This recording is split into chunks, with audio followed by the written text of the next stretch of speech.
ఈ ట్రైన్ మా డాడీ తెచ్చాడు దుబాయ్ నుంచి. ఇందులో వాటర్ పోస్తే స్మోక్ వచ్చింది.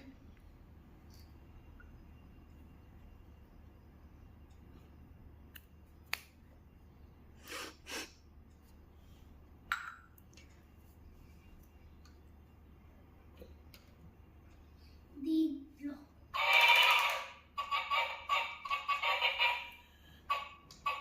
స్టార్ట్ చేద్దాం.